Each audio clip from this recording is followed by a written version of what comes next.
আসসালামু আলাইকুম প্রিয় বন্ধুরা।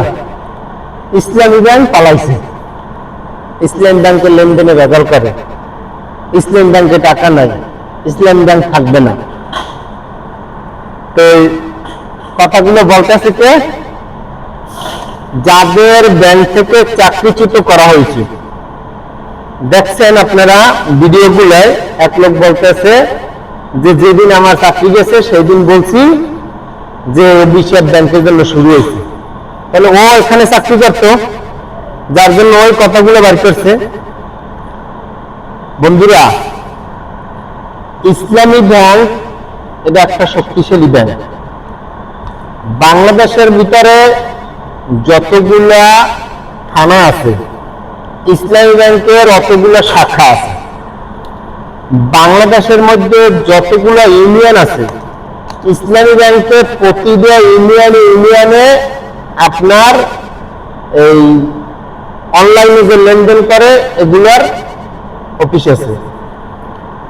ইসলামী ব্যাংকে আপনারা না জানেন এমন কেউ না, বিগত সরকার ক্ষমতায় থাকা অবস্থায় আপনার ইসলামী ব্যাংকে হঠাৎ করিয়া ইসলামী ব্যাংকের প্রতি একটা বদনাম বার করলো কি, ইসলামী ব্যাংক থেকে জামাত ইসলামকে সহযোগিতা করে, ইসলামী ব্যাংক থেকে এই শিবিরে এই অনুদান দেয়, এই নয় একটা বদনাম বার করলে কি করলো, ইসলামী ব্যাংকের প্রধান একজন বসাই দিল।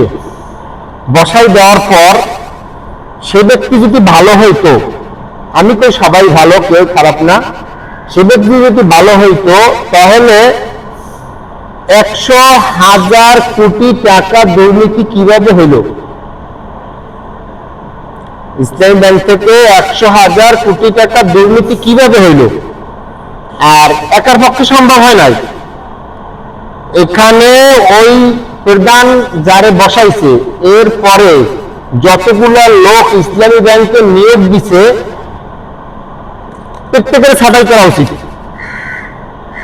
একজনও ভালো না। কোন কোম্পানি চাবে না যে এই স্টাফে দিয়ে আমার লস হোক। যদি স্টাফে দিয়ে কোম্পানির লস হয় তাহলে ওই রকম স্টাফের কোম্পানির প্রয়োজন নাই। আর একটা জিনিস আমাদের বাংলাদেশে আছে কি, চিলে কান লেগে গেছে, চিলের পিছিয়ে দৌড়াবো কিন্তু কান দেবে সামনে না, যে কান লগে আছে কিনা। এটা হচ্ছে আমাদের বাংলাদেশের নীতি, বুঝছেন? আমরা বাংলাদেশে একটা প্রতিষ্ঠান ধ্বংস করতে পারি কিন্তু একটা প্রতিষ্ঠান গড়তে পারি না।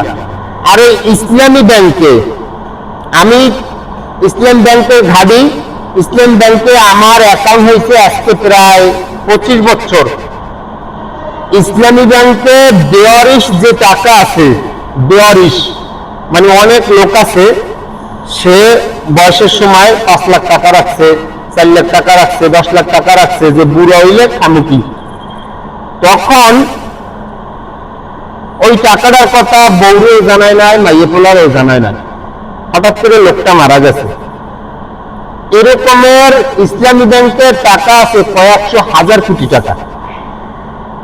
আর ইসলামী ব্যাংকে হঠাৎ করিয়া যেগুলা কাপুরুষ, আর এগুলো হিজবিয়া, যেগুলো কথাগুলো বার করছে যে ইসলামী ব্যাংক থাকবে না, ইসলামী ব্যাংক লেনদেন করতে পারে না, ওগুলো হচ্ছে কাপুরুষ, ওরা হিজবিয়া। তোদের চাকরি গেছে, তোরা অন্য খায় কোথাও চাকরি কর, কিন্তু তোরা এখানে চাকরি করতে হবে আর এখানে প্রতিষ্ঠানটা ধ্বংস করতে হবে, কি কারণে? যতগুলো লোক ইসলামী ব্যাংক নিয়ে কথা বলে, 5,000 কত লোক জানি ব্যাংক ছাঁটাই করছে, এই করছে কি কারণে? এই পিছনে তো কারণ আছে। ভালো মানুষকে তো করছে, এরা ভালো এর জন্য করছে ছাঁটাই। আচ্ছা যাই, এই সাইডে গেলাম না। আসেন, আর একটা লোক একটা চেক নিয়ে দেখতেছি ভেজাল করতেছে। আপনি ভালো করে যে ভিডিওটা দেখবেন সে দেখেন চেকের সাইডে মাথায় 2টা দাগ দেওয়া আছে। চেক হয়েছে 2 প্রকার, একটা হচ্ছে ক্যাশ, একটা হচ্ছে অনলাইন। মানে আপনার ওনার ওই চেকটা হচ্ছে এই ওনার অ্যাকাউন্টে জমা দিতে হবে, ওনার অ্যাকাউন্টে জমা দিলে ওই টাকাটা ওনার অ্যাকাউন্টে জমা হবে, তারপর উনি ওনার অ্যাকাউন্ট থেকে চেক দিয়ে টাকা তুলতে পারবে। আর উনি যে ব্যাংকের লোকের সাথে ভেজাল করতেছে আমার এই টাকাটা ক্যাশ দিতে হবে, ব্যাংক কি তার আইনের বাইরে যাবে?